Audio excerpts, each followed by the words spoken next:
गाडी थांबलेली आहे आणि हे पॅसेंजर येत आहेत. या पॅसेंजर हळूहळू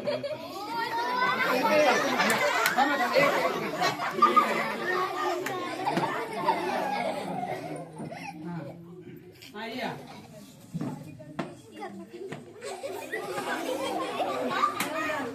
आता हे म्हातारे माणसं आपल्या गाडीमध्ये आलेले आहेत, वयस्कर माणसं, यांच्या डोक्यावर ओझ आहे, बरोबर आहे. तर आता हे गाडीवर कुठं थांबतील, कुठं बसतील सांगा बरं मला आता. हा खाली.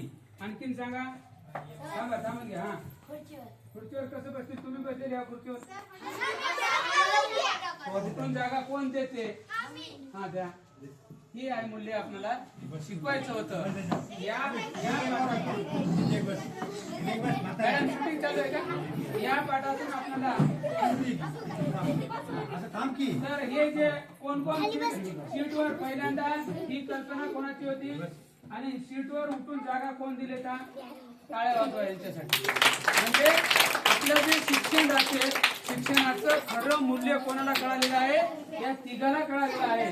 कारण का कळलं, एक जण मला म्हणत होतं की हे पॅसेंजर काय करतील, खाली बसतील. पण आपण या पॅसेंजरनी, या सुज्ञ पॅसेंजरनी, या सुज्ञ प्रवाशांनी काय केलेलं आहे, वृद्ध लोकांना ज्यांच्याकडे ओझ आहे, गरोदर स्त्री आहे, लहान बाळ असलेली स्त्री आहे, त्यांना आपण उठून जागा दिलं पाहिजे, सरकून जागा दिलं पाहिजे.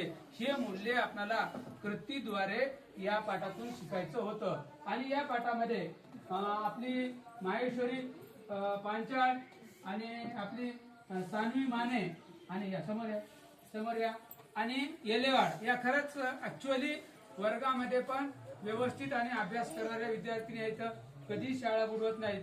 त्यांनी हे मूल्य आपल्या सर्वांसमोर दाखवून दिलं की बाबा गरजूंना आपण जर सशक्त असेल तर अशक्तांना आपण काय केलं पाहिजे, जागा दिली पाहिजे. हे त्यांनी काय केलेलं आहे, त्यांच्या कृतीतून दाखवून दिलेलं आहे. टाळ्या वाजवून यांचं जोरदार स्वागत करतो.